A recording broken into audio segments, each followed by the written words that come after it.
Indiana Disability History Project, Center on Aging and Community, Indiana Institute on Disability and Community, Indiana University. I am David Mank. I live in Bloomington, Indiana, and I am the director of the Indiana Institute on Disability and Community at Indiana University. Okay, can you tell me how and when you got into this work? What brought you to this line of work? Working with people with intellectual and developmental disabilities began for me almost directly out of college. And it wasn't a planned career. I had graduated from college with a degree in psychology and English and moved to Oregon mostly on a whim and found a job working in a small residential institution for people with intellectual and developmental disabilities. And it just seemed like as a society, as a community, we needed to do a better job about how people lived. Okay, great. So what is the role of universities in serving people with disabilities, and why is it important to have university centers of excellence? University centers on disability issues. There's an interesting history which I'll tell in a minute. But I think the purpose of a center on disability issues is research, training, and development. Researching best practices, implementation practices, curriculum and instruction, new ways for people to get employed, better ways to support families that have children with disabilities. There's a whole research side of how do we support quality of life for people with developmental disabilities and their families. So the research side is important. I think the development of new ideas, new projects, new demonstrations of better ways to support people is an important role. And then there's a dissemination role of telling practitioners and families and people with developmental disabilities, here's the news, here are ideas that are working, and to get the information to as many people as possible in as many ways as possible. And it's a combination of what we typically think of university work as research and working with practitioners to put research and good ideas into practice in schools and in typical community settings. So in a way, we're not typical academicians or university folks, nor are we practitioners. I often use the phrase, we don't run schools, we help schools run better. And I think take out schools, put in employment agencies, take out employment agencies, put in early intervention services. The same notion applies. Okay, very good. Okay, so I was going to ask you, does the Indiana UEC differ from any of its counterparts nationally, or how does it compare to its counterparts? Well, let me start with the history of the University Centers for Excellence. There are 67 such centers or institutes in the country and or U.S. territories that have the designation as a University Center for Excellence on Developmental Disabilities. And that designation comes with a grant from the Administration on Community Living and the Administration on Intellectual and Developmental Disabilities in the U.S. Department of Health and Human Services.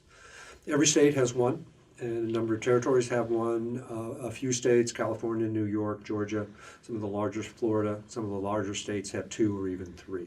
Most states, like Indiana, have 1. Now, the history of why there's a University Center for Excellence is in any state is somewhat unique. And it actually comes from the John Kennedy administration. As you know, many people know, John Kennedy had a sister, Rosemary, who had a developmental disability.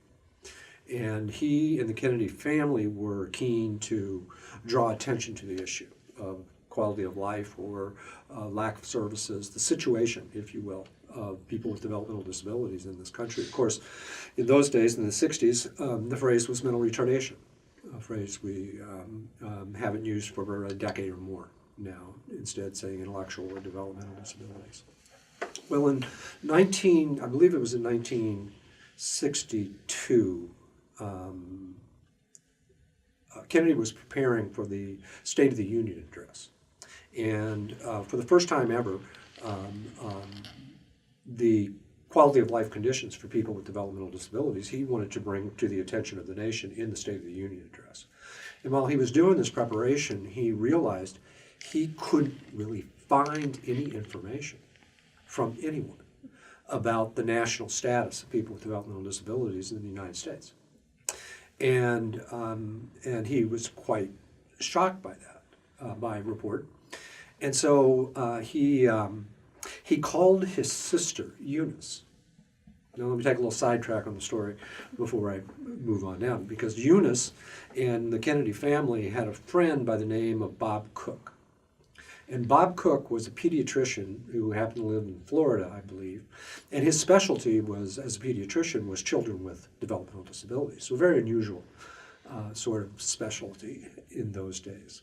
Well, on the day when John Kennedy called Eunice, Eunice was playing tennis with Bob Cook. And they got on the phone, and the president said he couldn't believe he couldn't find any information. What should we do about this? And Eunice and Bob at that point started to sit down and crafted this notion that, well, there should be centers in major universities around the country that would have information and data about the status of people with developmental disabilities in their state or in the country. And that notion grew as a piece of legislation called the Developmental Disabilities Act. There's a longer title, I'm not remembering. I guess it would have been 1964 when it was eventually, no, 1963. So it included university centers. It also included the idea of a governor's planning council for developmental disabilities that would be a policy unit in every state, and a protection and advocacy system, which would be equal rights, protecting the rights of people with developmental disabilities. So those three ideas, a university center, a governor's council, and a protection and advocacy system, were all defined in the Developmental Disabilities Act in 1963. It was passed by Congress, and we believe it was the last piece of legislation that Kennedy signed before he died. I don't know if you guys knew that story. No, I knew a little bit of it, but not. It was a great story. And you hear a story like that and you think, well, that's a really charming story. Is it true? I have two things to say about is it true or not. Number one, I heard it directly from Bob Cook. He came to our national association, the Association of University Centers on Disabilities, gave him a Lifetime Achievement Award some years ago, and he told the story.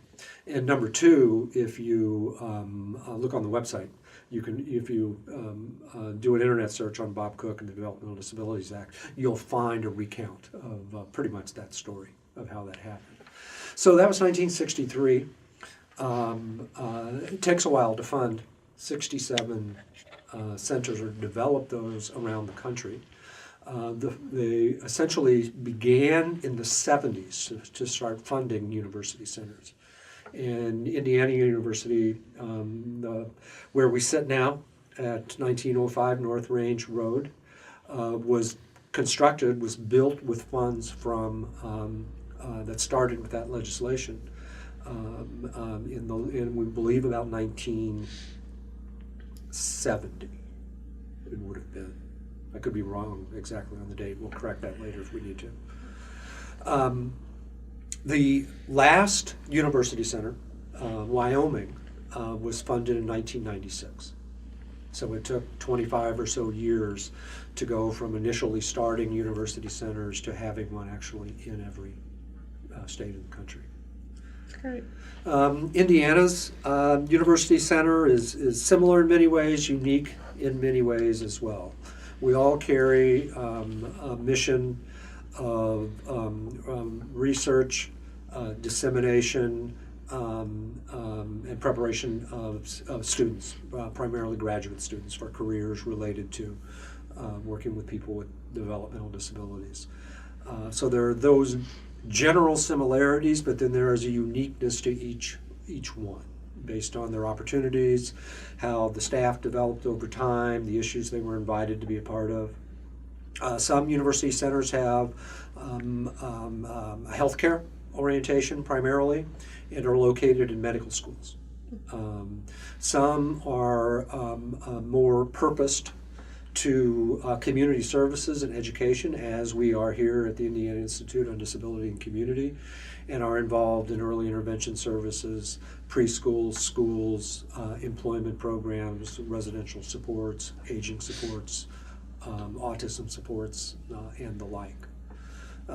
Indiana's center is bigger than some, larger than some. It's probably on the larger side, generally speaking, but there are some, especially those associated with medical schools, that tend to be actually quite big and often provide actual healthcare and medical services to people with developmental disabilities. Okay, very good. Do you need a drink or anything? Yep. We have water over there. Okay. Everything's still working, Peggy? Is this what you've got in mind? Mm-hmm. Yeah. I'm going to get back to the IPA SGPC connection a little bit Sure. later too, so Okay. that was a good prelude to what I'm going to ask you. That is the focus of the Institute, how it has evolved over the years, and if the evolution had to do with the name change. So if you could just talk about how you, since the 70s when we became an institute, how that has evolved for the last 40 years, and then the name changes. Well, I can talk about the history of the Institute as far as I know it, and I'm sure others can add interesting and charming pieces to the history. And when initially built, the buildings of the Indiana Institute was built as a small institution for people with intellectual and developmental disabilities. And 50 or 60 people would live here. And so, I'm sure we'll talk about closing institutions later. It's somewhat interesting that with federal funds, our buildings were constructed to be a place where people with developmental disabilities lived. In those days, it was initially called the Developmental Training Center. And people would learn things here, presumably live here for a long time or a short time. There would be live-in staff in the buildings. And so you would see a place that had primarily bedrooms, living rooms, dining rooms, and kitchens.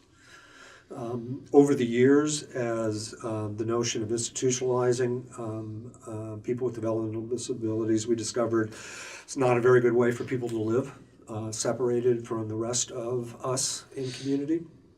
And starting to close institution, it had to be, it was before my time, but quite a transformation for the Developmental Training Center to move people out of the buildings, and then what would be the purpose? What evolved initially was a focus on two particular issues, and then later three and more. The first two were early childhood services and special education services. In the early 70s, not long after this was built, the first piece of legislation guaranteeing a free and appropriate education for students with disabilities was actually passed in the early 70s. This was revolutionary, and the Institute picked up the issue of special education as an important topic and began doing research and training projects in conjunction with the state of Indiana on education issues. Somewhere in there, funding was found and staff were hired that were knowledgeable about early intervention and early childhood issues for little ones with disabilities and their families. So, as I understand it, the first two community support areas were early childhood and special education services. Now, a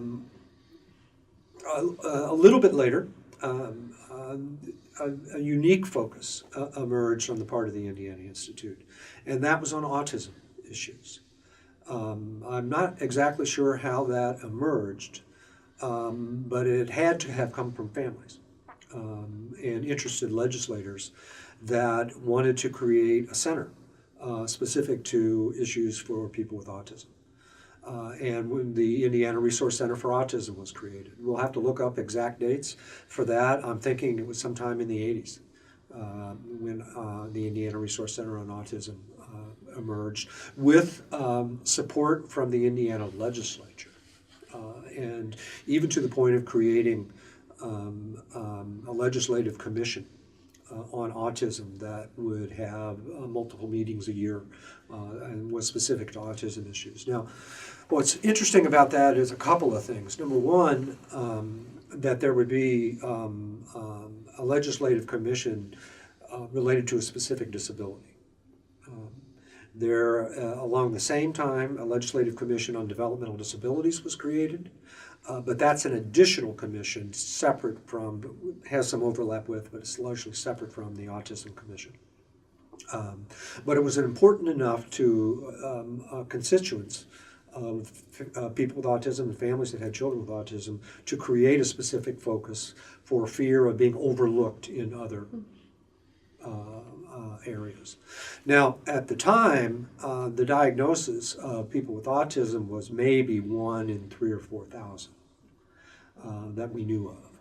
Today, 2015, arguably, the diagnosis is 1 in 60 or 70 children born.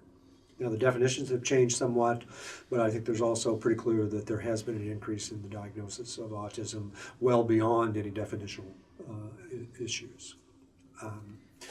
And then based on opportunities, the Institute grew in a number of directions, and now having its 7 centers, early childhood, education and lifelong learning, community living and careers, Indiana Resource Center on Autism, Center on Aging and Community, Center on Planning and Policy Studies, and the Center on Disability Information and Referral, which is dissemination, and our library as well. So these are all important issues in the lives and families of people with developmental disabilities, and we seek those opportunities, and we capitalize on the unique talents and interest of staff members that come to us in one way or another, that oftentimes bring us into new areas that are still relative to our mission of support, welcoming, and valuing the meaningful participation of people of all ages and abilities. Do you think it's noteworthy to talk about how we went from DTC to ISDD to now IIDC, just so that there's some continuity? Yeah, the naming of centers is an interesting thing. Developmental Training Center, when you're building a facility where people will live, training center was common phrasing. Sometime in the late 80s or early 90s, it would have been, the question came up, what should be the name of this place? And by way of report, the way I hear it, a small group of leadership made a decision at the Developmental Training Center to rename the place and rebrand the place as the Institute for the Study of Developmental Disabilities.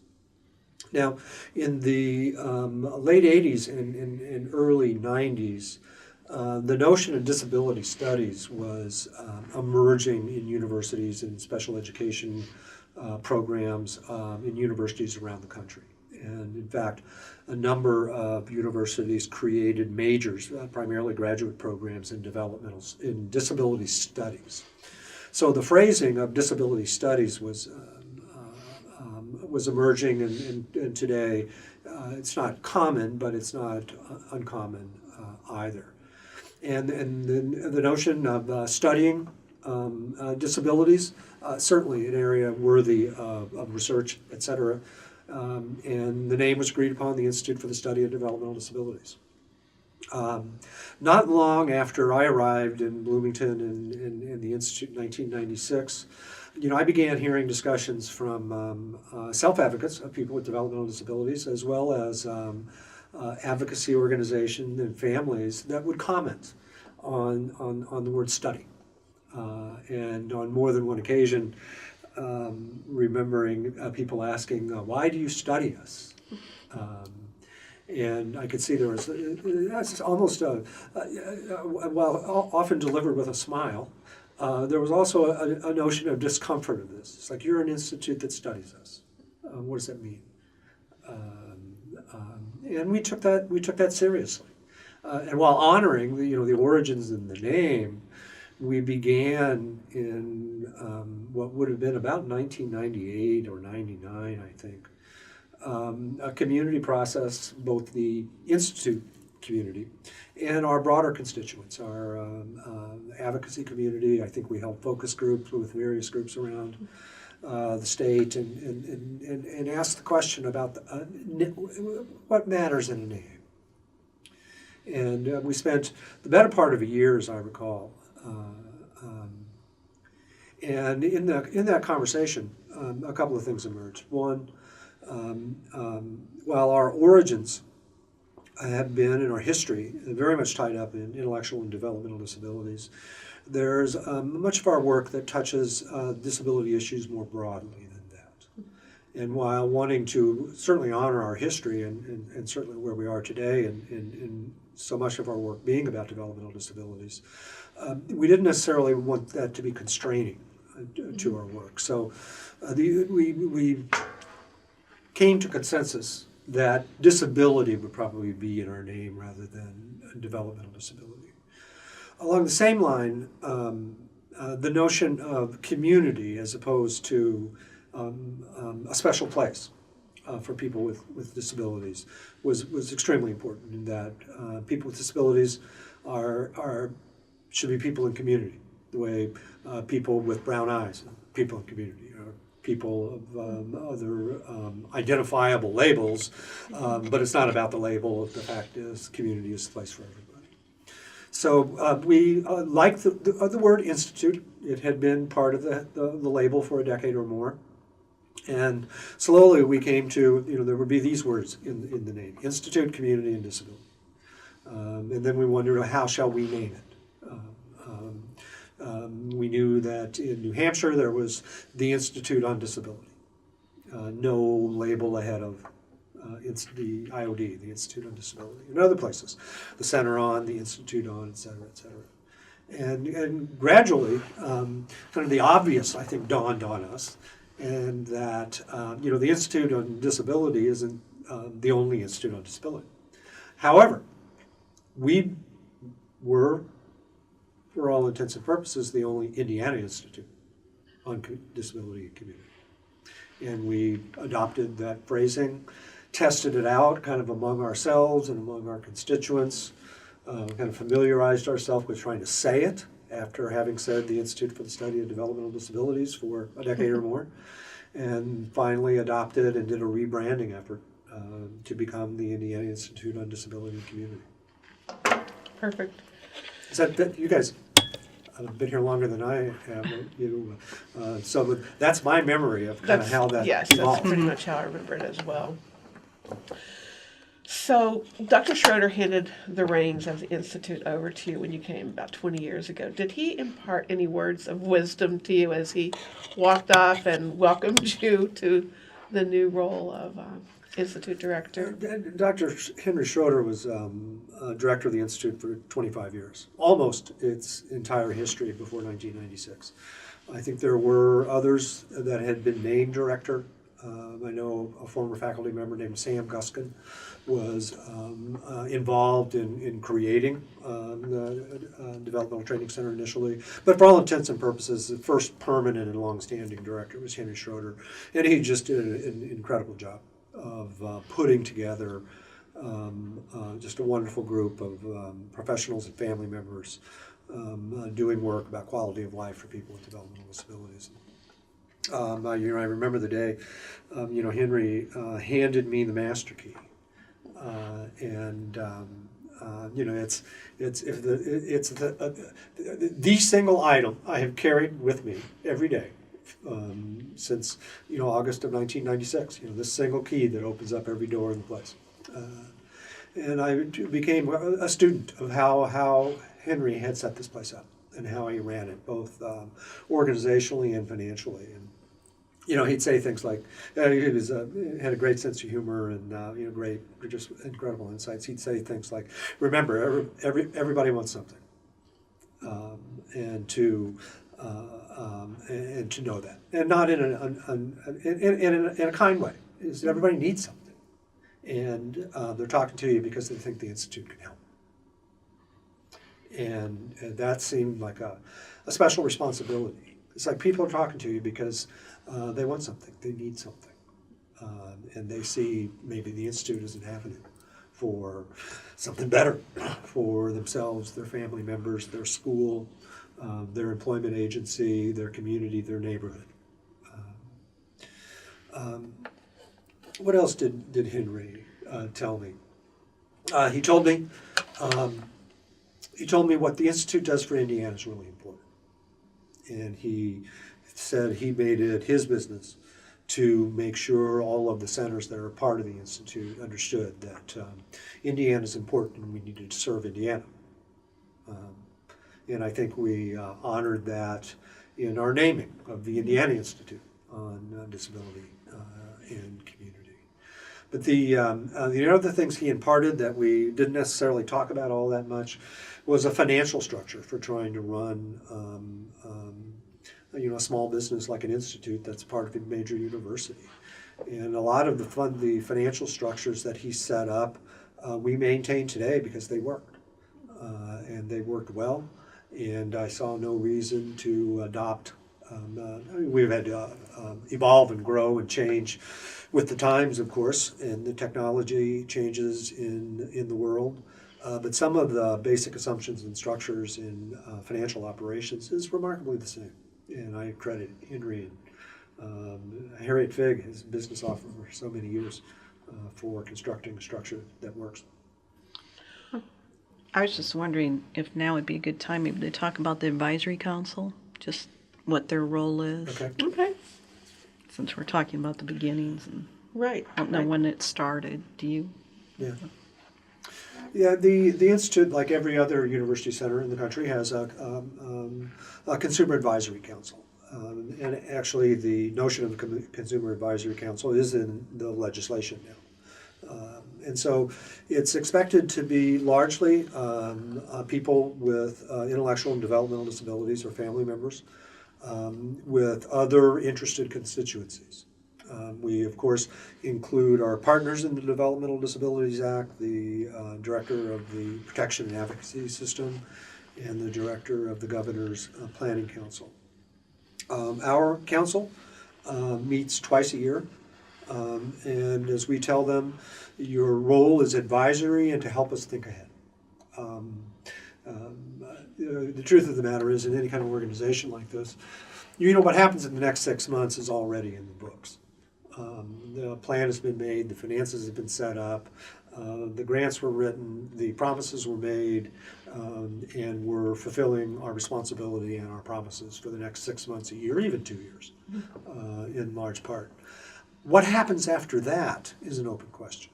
And what issues, what ideas, what quality of life concerns from people with intellectual and developmental disabilities should we be thinking about or knowing about? And thinking 2 years, 4 years, 5 years ahead. And that's what we ask our Consumer Advisory Council, is to think ahead and help us be prepared to be the institute we need to be 2 years from now, 5 years from now. We also make sure that the council is informed about the work that we do, and we welcome comments about that, the value of it, what direction it might go in the future. But it's not about operations. It's about good advice in being a better institute in the years ahead. So when you're thinking about the Institute as a whole, what would you say were some of the most significant contributions to research, practice, quality of life to people with disabilities? Well, when you start to name important contributions of an institute, then you become guilty of the sin of omission of what's not named. But I will name several that I know have been especially important over time. One is the focus on special education and moving toward integrated and inclusive practices. The Institute was well regarded in inclusive practices before I came here. I knew about the Institute's investment in inclusive education and special education before I arrived. And as a part of the working group at that time on special education issues, they developed a manual called Adapting Curriculum. And the notion was taking the regular curriculum and making adaptations so that it would be accessible to students with disabilities. And the main point was that students with disabilities should have access to the regular curriculum, and that adaptations could be made in any one of a number of ways. That would mean that students with developmental disabilities could have access to it and learn it, whereas before it wasn't available to them. Mm-hmm. Well, those documents, these adapted curriculum manuals and materials, were wildly popular on a national basis. And states would call up and buy these manuals for every school in their state. You know, I heard tell of, some state calling and saying, we want 25,000 of those. It's quite remarkable, when you think about the word of something spreading in just that way. It would be interesting to see if there are any records about how many tens of thousands of those were actually sold over the years. Things are all electronic now, and so that sort of thing really doesn't happen. But that notion of adapting curriculum, extended then into early childhood, and the early childhood group did an adapted curriculum series.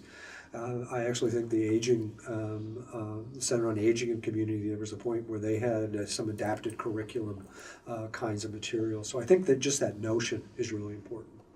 I'm going to stop and scratch my eyes, but something really is. I'm going to squeak my chair. So the education focus and the adapted curriculum materials as representative, if you will, of some of that work was, quite important. Sometime in those earlier years, in what I think would have probably been the early 80s, there was a governor-sponsored conference. The governor was in some fashion a partial sponsor of it. Herman Wells, the president of Indiana University at the time, endorsed the notion of this conference about inclusive practices in education. In fact, in my office, which has always been the director's office, I still have the poster. Other major contributions of the Institute in the mid-1980s, Indiana, at the leadership of the Institute, became one of the first states in the country to have a federally funded systems change grant from the United States Department of Education to invest in supported employment for people with developmental disabilities. And the early pioneers in Indiana were well known on a national basis even then for the leadership in supported employment. It's certainly been an area. Another area of clear leadership has been the Indiana Resource Center on Autism. For decades now, we get calls from other university centers saying, tell us about the Indiana Resource Center on Autism, what it does, how it's set up, how it's maintained, what is its work. And is admired, and its director, Kathy Pratt, longtime director of the Indiana Resource Center on Autism, very well respected on a national and an international basis. They've been major contributions. The Institute was also one of the first in the country to create an emphasis on aging and disability issues. And that began as well in the late 80s or early 90s, and is a focus that is maintained to this day in 2015. The Early Childhood Center was one of the first areas of interest and work of the Institute, and to this day probably has more data and information about the practice of early intervention services in Indiana, has more data than probably any other such group in the country about not only the nature of the services delivered for early intervention to individuals and families, but the quality and outcomes for that as well. And I hope I'll be forgiven for the magical things that I'm not mentioning. That's fine. That have happened at this institute. Right. Well, that's great. So we talked earlier about, or you talked earlier about the collaboration between the governor's Planning Council and IPAS and the Institute. Can you elaborate a little bit more on some of the collaborative projects and why it's important for the three to work together? I mean, you explained how they were set up and they had the mission to partner. So elaborate a little bit on some of the projects that you have done and are currently doing with them. Yeah, the Institute partners with our Developmental Disabilities Act named partners, the Governor's Planning Council and the Indiana Protection and Advocacy System in a number of ways. Two of them that are especially important at this point in time is self-advocacy and the notion of accessible communities or communities for a lifetime. Self-advocacy, Indiana is really fortunate. We've got a strong self-advocacy organization called Self-Advocates of Indiana that is its own nonprofit, is incorporated, runs itself, and is run by people with intellectual and developmental disabilities. And it's extremely important to all three of our organizations to support that effort and in going wherever it chooses to go in self-advocacy for themselves and their families. And all of us support self-advocates in a number of ways. Partial funding, either in kind or with financial support to Self-Advocates of Indiana, but also training and leadership. The Institute runs a series called the Building Leadership Series, which builds self-advocacy and leadership skills on the part of people with intellectual and developmental disabilities. We've had support and funding for that from both the Council and the Protection and Advocacy System over the years, and that's one area that's quite important to us. All of us are supporters and sponsors of the conferences that Self-Advocates of Indiana have as well. And we are also make sure that when we're in the public policy discussions in the State House in Indiana and with Indiana government, that we are always asking where are Self-Advocates of Indiana and supporting their voice in the public policy process.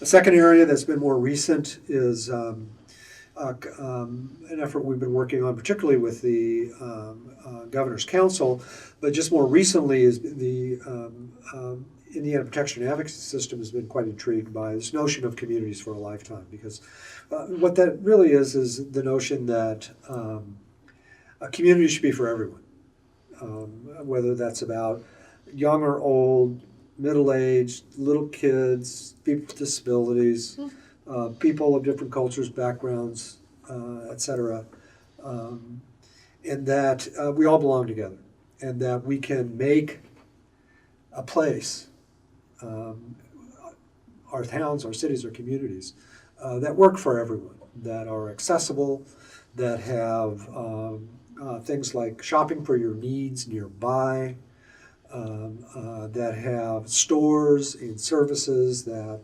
welcome people of all ages and abilities and know something about how to welcome people of all ages and abilities. And in another language system, it's about universal design. What's the design of a place and a space and service that works universally for everyone. So Phil Stafford, the director of our Center on Aging and Community, likes to use the phrase, a community where you can grow up and grow old. The notion that, babies can live here and older people can live here too. And what does it mean to be a place where you're welcome, where the physical environments welcome you, and the services, the recreation, the neighborhood association, the stores, are easy to get to, and everybody can get in and out. Perfect.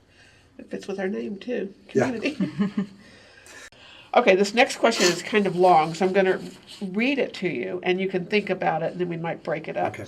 Because what I want you to talk about are the changes that you've seen in Indiana in terms of, one, attitudes towards people with disabilities by their families, by service organizations, and by them themselves. Opportunities for people with disabilities, and then services and supports, changes that you've witnessed and that sort of thing. So you can answer it all at once, or you can answer it. I think over the last, especially 20 years, but probably a longer time period than that, the attitudes of community members, as well as people with disabilities and families, has changed pretty dramatically.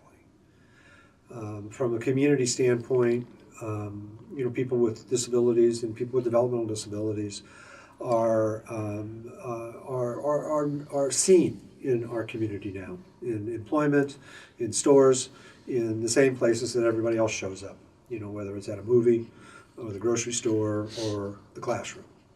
And so, unlike 30, 35 years ago,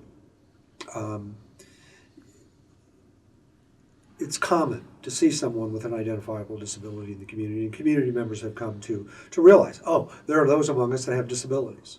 And I think there's much more of a matter of fact sort of attitude on a lot of community members. Now, there are still issues of attitude of people that think, students with disabilities would be easy targets for bullying or jokes and things like that.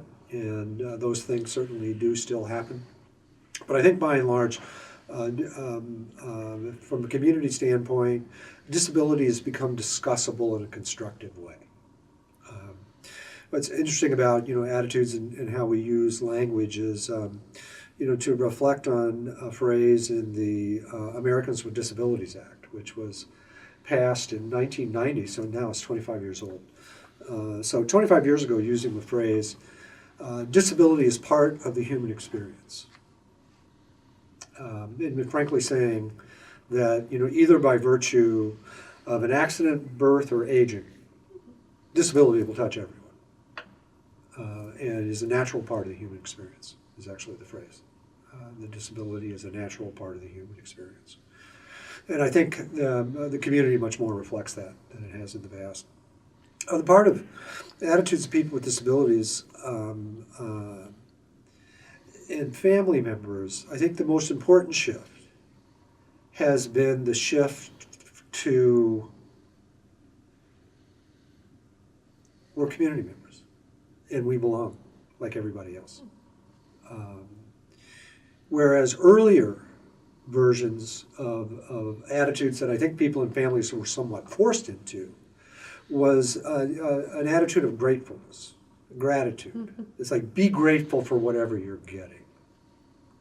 And the notion of gratitude is like, well, yeah, the community services may not be available to everybody, and some of them may be a little bit questionable, but you should be grateful.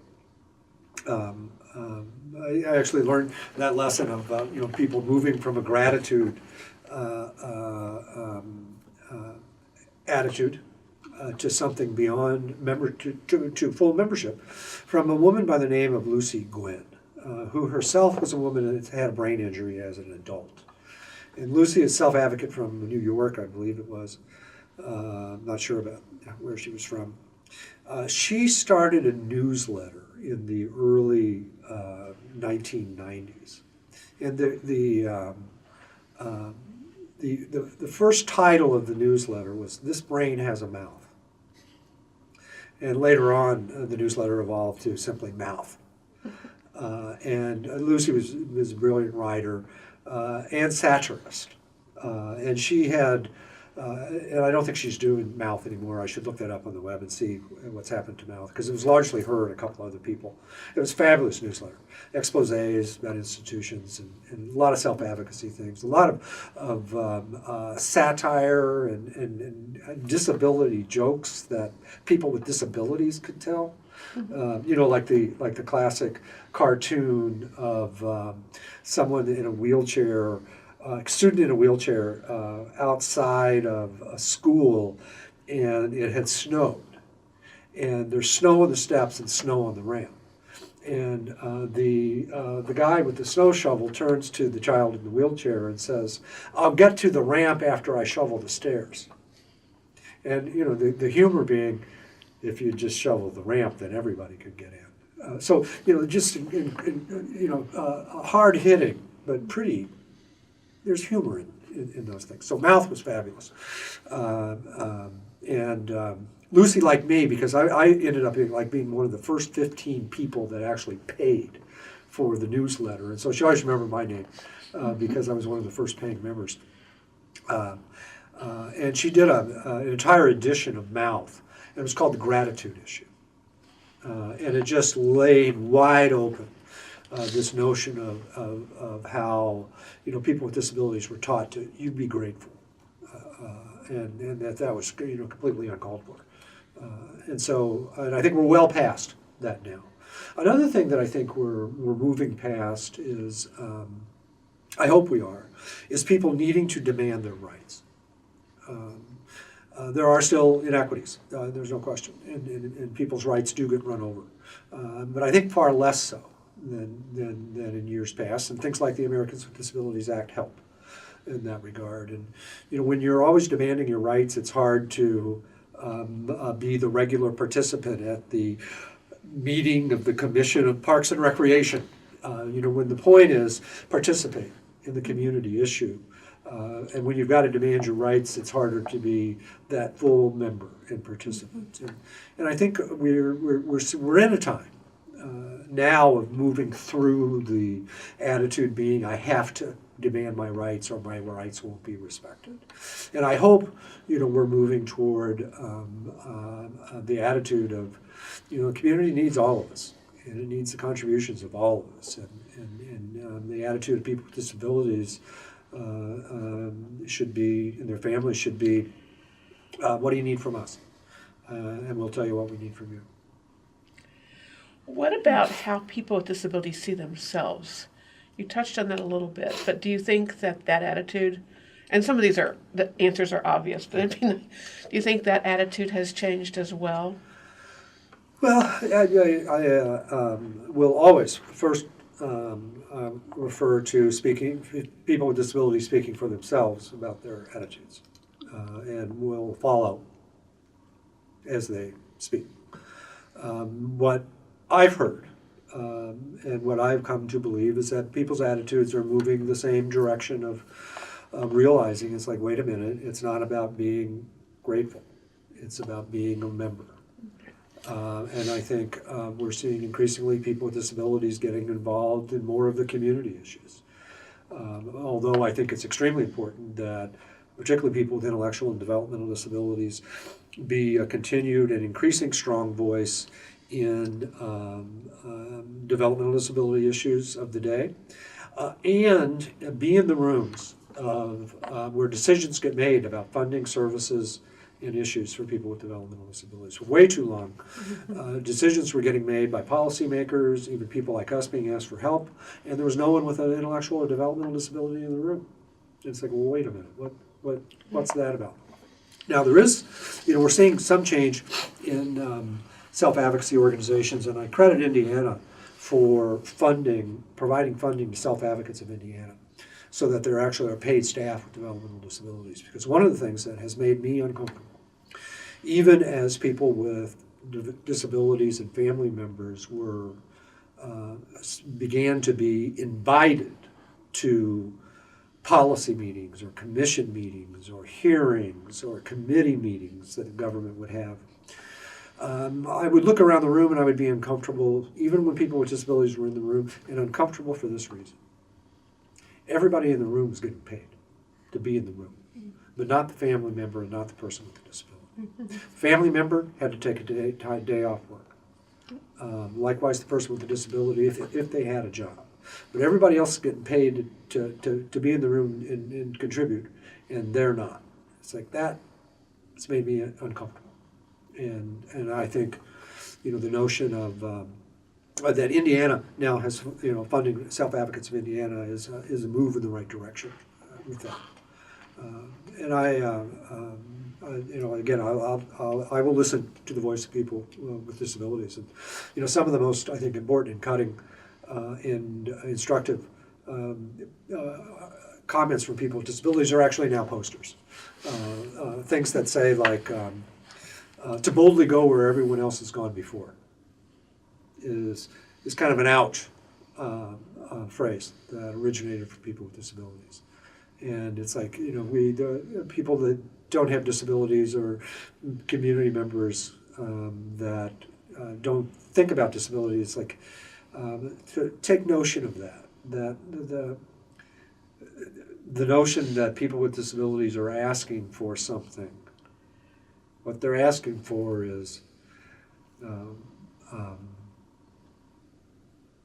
resources, relationships, and meaning, which is what everybody else is asking for.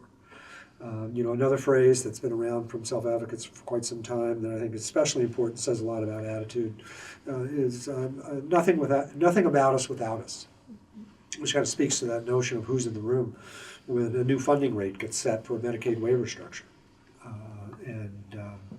Do we realize how important it is that in decisions are getting made about people's lives, we certainly expect them to be part of the conversation. Well, and like you said, Indiana should be proud of the advocacy movement because a lot of these changes have come about because of their voices. There's a remarkable event that transpired, and no one knew it was going to happen, and no one knew how it would happen. As we all know, the name mental retardation was common for decades, and the Legislative Commission in Indiana, for decades, was called the the MRDD Commission, the Mental Retardation Developmental Disabilities Commission, that was common phrasing. Well, of course, there was the time when Indiana was moving to change all of its legislation to take MR out of legislation and insert intellectual disability. And, this was happening roughly 10 years ago or so. And I think it was in about 2005 or 2006, the national self-advocacy organization called Self-Advocates Becoming Empowered had their national conference, 600, 700, 800 people in Indianapolis. It was a remarkable event. And the chair of Indiana's commission was invited to speak. Now, this was at a time when the country was beginning to eliminate the R word and use intellectual disability. And I've heard Sheila Klinker, who's the legislator from Tippecanoe County, I believe, and was chair of the commission, was invited to speak. And she was delighted to be asked by self-advocates because being on the commission was important to her. She was personally friends with self-advocates of Indiana, very passionate about services and supports for people with developmental disabilities. Well, she takes the stage and is standing in front of 600 or 700 people, however many it is in the room, and proudly says that she is the chair of Indiana's MRDD Commission. And the crowd boos her. And then there's a stunned silence. And you think, didn't see this one coming. That a legislator and elected official, proud to be in association with and helping work for people with developmental disabilities, has just been booed by a room full of people with disabilities. She paused and then realized the issue. And I think she apologized, or she immediately made it right. Mm-hmm. And not only did she make it right in the room in saying intellectual disabilities and recognizing that's a phrase I should not be using, but I think it was within like 3 months, the commission was renamed and simply called the Developmental Disabilities Commission. But it was kind of a stunning intersection of the past and the future, as well as the intersection of legislators and people with intellectual and developmental disabilities. I'm glad you included that story because she's someone that we've talked about wanting to interview. Yeah. And I remember seeing her, we looked for her at a couple conferences and we saw a lot of the buttons. And I think we have photographs of get rid of the R word. And Betsy and a bunch of them had those. Now, so this will be... Talk to her. You might ask her about the story and strike this if I've got that wrong in a way that's hurtful or not helpful. Okay, that's great. So I know But I also think it seems I also have some memory of her actually having told the story too, and proudly that right. she used it as a way to change something. Right, and that's that's a great way to do it instead of just being ashamed or embarrassed or Right. run away. Or run away, yeah. Or be offended, Right. I took time out of my busy schedule to talk to you folks, and now you're unhappy Right, with me. right. It's like, oh, you're right. I did make a mistake. Yeah. I'm sorry. Okay, so I know one of your personal focus areas is employment. So can you talk about how Indiana stacks up against other states in terms of job placement, retention, advancement, and pay? So, you have a long Well, history with that. Employment of people with disabilities, broadly speaking, and certainly employment of people with developmental disabilities has been an important part of my career for a really long time. And, coming to Indiana, I was, really pleased to know before I got here about, Indiana's early leadership in supported employment. And to this day, as well as to have known a number of people from the Institute, before I came here and know of their work. And I think Indiana's, doing better than the national average. Still a long way to go, as in every state. But I think in particular, our wages, we make little use of sub-minimum wage in supported employment, and that's good.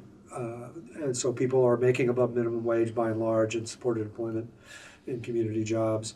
And the number of hours that people work exceeds 20. Now, closer to 30 or 40 would be better. But a lot of states' hours have been creeping down, especially since the Great Recession of nearly 10 years ago now, and it's not creeping up. Indiana's maintained the hours in supported employment well over 20, and I think that's to the credit of a lot of people, and a lot of that has been the leadership of the Institute. The Institute's done a great job in having partnership with the provider agencies in Indiana to try to support and improve employment outcomes. And that now, it's always had some focus on transition. I think the last 6 or 8 years, maybe and certainly longer, actually probably closer to 20 years, the Institute's focus on transition from school to work is quite strong, and I think substantially stronger than it is as a state than it is in a lot of states.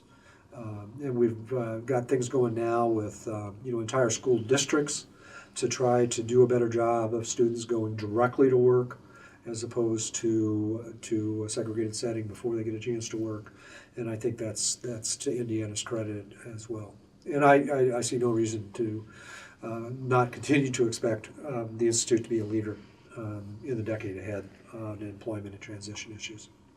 And that's about, in large part, the Center on Community Living and Careers and a lot of the leadership of that group. Okay. Can you think of anything else around employment that would tie into other tapes you've recently listened to? So far we don't have a lot about employment. So we've got some people to talk to that will talk about that. Right. Is there anything you can think of that would move Indiana ahead faster or more quickly or keep us on track besides the leadership? I mean, are there things that funding streams or things like that you want to talk about? Well, there are recent developments out of the federal government that could be helpful in moving Indiana forward, frankly, the nation forward, in the interest of full inclusion, full integration of people with intellectual and developmental disabilities. A couple of things I'll mention. First of all, what's called the Center for Medicaid and Medicaid Services, commonly called CMS. Medicaid is the main funding structure for services and supports for people with developmental disabilities in the country. It's the majority funding, it's where all of the big money is. What Medicaid waivers pay for, that's what's going to happen, by and large. Now, it's possible to do supported living, supported employment with Medicaid waiver dollars, but an awful lot of the money in the recent past and historically has funded segregated sorts of services. That may be changing. In the last year, CMS has issued language that is indicating not only a preference for, but an expectation of individualized and personalized lives, right down to indications that a person pick their own weekly schedule. that they choose what their meals are, that they have access to their money, that they have full access to every room in their house, that they have control of their own front door, that they had a choice of who they would live with, that they had a choice of where they would work, that they had a choice among community jobs. And the language of CMS is suggesting that they're expecting that that's what the funding will be purchasing. Now, and they've asked every state who are to provide a 5-year plan. And here in the middle of 2015, states are being expected to deliver those plans on how is it you're going to move in this direction. And if we find more creative funding and new funding schemes and mechanisms that has indicated a preference for personal lives that people choose, that are fully integrated, and they use language like, common to any other typical community member. Anyone else in the community, that a schedule, a job, an experience should be like any typical community member. And in the places where typical community members are, not in places specialized for people with developmental disabilities. That could help Indiana a great deal. I think the leadership in Indiana in developmental disabilities is noticed that language and is asking the question, how do we move in that direction? And I think that state level leadership will be extremely important.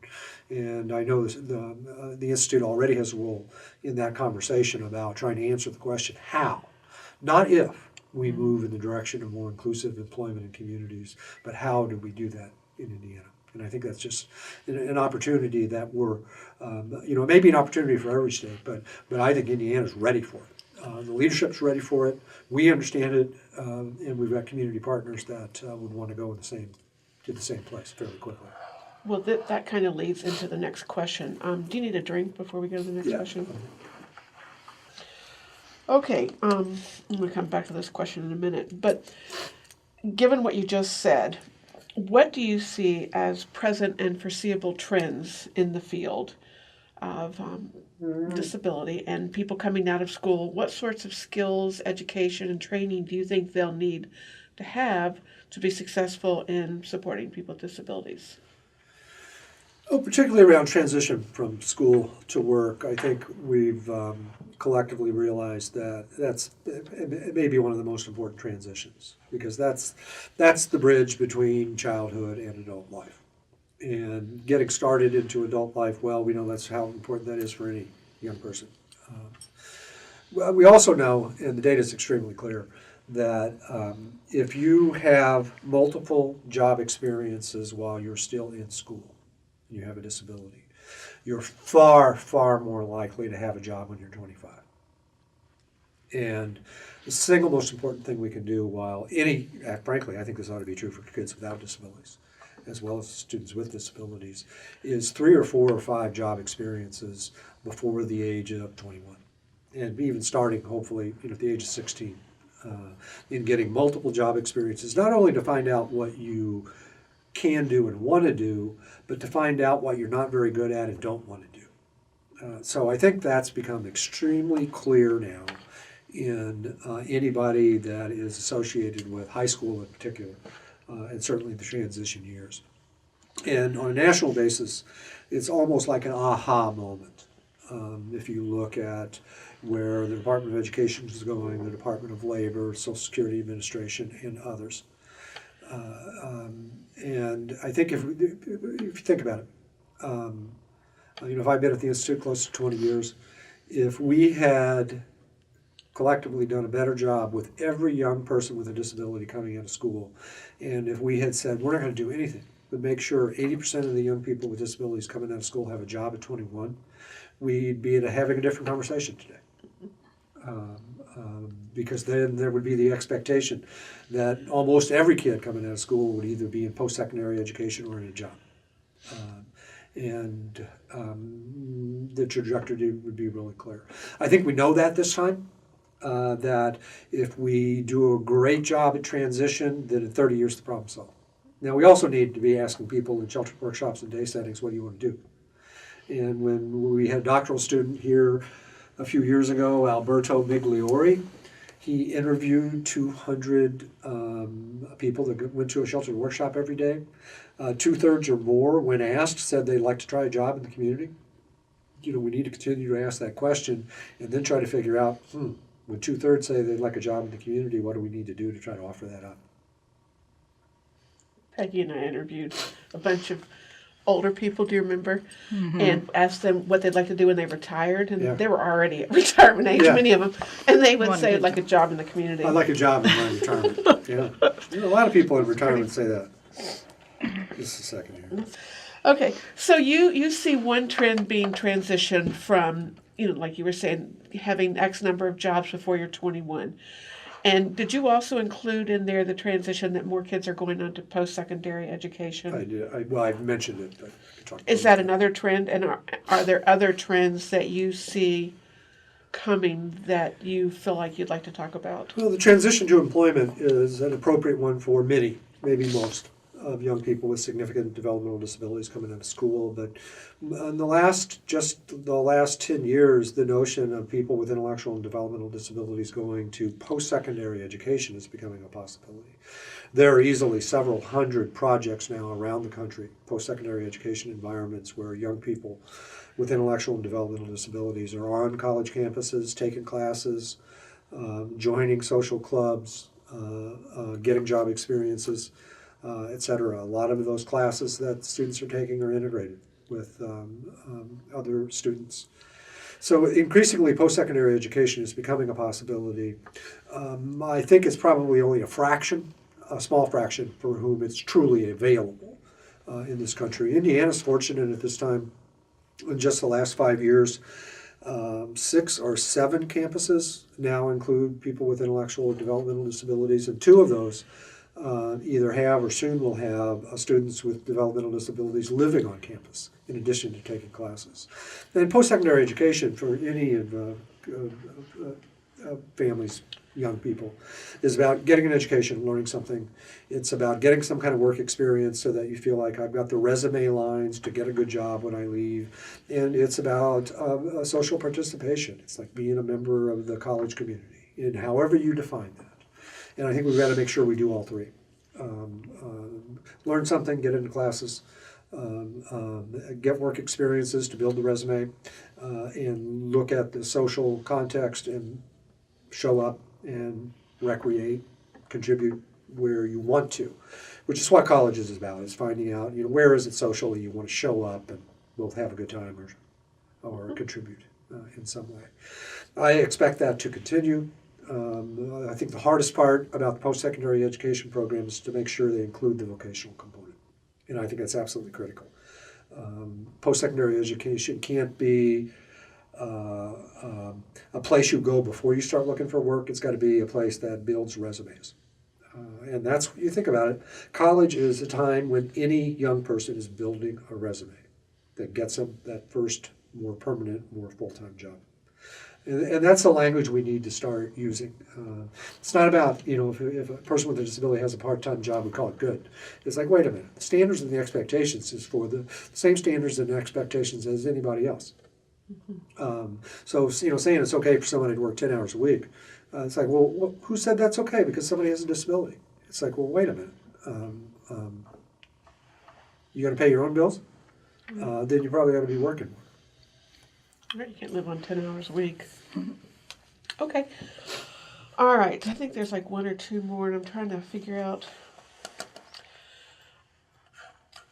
if this is redundant. Don't answer it. I know you talked about the Institute's proudest accomplishments, but since this is the Indiana Disability History, do you think we've talked enough about Indiana's proudest accomplishments? Yeah. There are probably others that are going to give you more of that. And in fact, you need to talk to Sue Ellen. We asked a lot Sure. of people some of Have the you same talked to Sue Ellen? questions. Not yet. Okay. The one thing I know that we're missing was about the 317 plan. Yeah, we have that down here. And do you want to talk about any of the the big mines or 317 or Yeah, sure. some of those We can things talk a that you've been little bit involved about with? 317. In the late 90s, one of those times when tragedy turns to good instead of to more tragedy.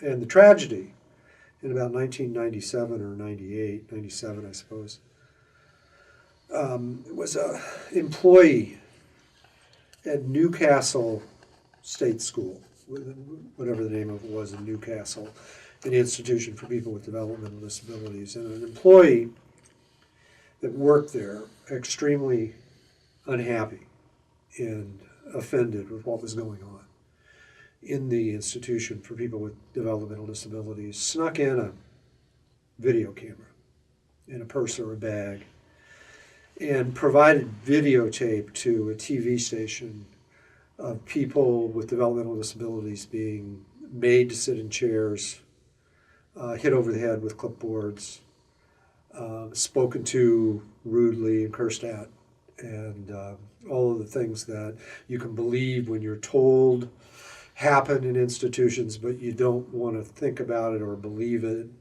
but then you see it. That appeared on the 6 o'clock news one night, and the disability community, the advocacy community, and the community at large was offended that this was happening to Indiana citizens with developmental disabilities, probably daily, only never witnessed by anyone outside. And that led to the governor, Governor Frank O'Bannon at the time, deciding that there needed to be a commission that would rethink services for people with developmental disabilities. And it came on the heels of that. And a piece of legislation was developed and sponsored, and it was called Senate Bill 317. And so the commission that got named as a result was called the 317 Commission. Now, the mildly humorous story of someone being asked, why was it called the 317 Commission? And someone saying, well, because that's the area code for Indianapolis. It was simply a coincidence. It's a 317 Commission named after the numbering of the legislation. So that commission of people with disabilities, family members, professionals, practitioners, and government people were charted to put together a new path. And that path essentially started us down the path of person-centered planning, or at least more person-centered practices, and down the path of saying maybe Indiana doesn't need its state institutions anymore. And while that may have happened, or it may have started anyhow, it was the tragedy of the videotape on the evening news that prompted the gears to start moving, that resulted in the 317 Commission, that started the conversation about what do we want in the future that's 10 and 20 and 25 years out. And I think a lot of the things around more person-centered services, certainly the closing of the institutions, the expansion of community-based services for people across Indiana, you can pretty much mark that as the beginning of that chapter. And it started with that 317 Commission. I was pleased to be a part of that 317 Commission in the late 90s, and I think that was a really important moment in Indiana's history. That was excellent. Is there anything you want to talk about, anything that we haven't asked you that you think would be important for the project? I mean, you've asked the questions that I would want to speak to. Produced by Center on Aging and Community, Indiana Institute on Disability and Community, Indiana University. Funded in part by a grant from the Indiana Governor's Council for People with Disabilities. Copyright 2017, the Trustees of Indiana University.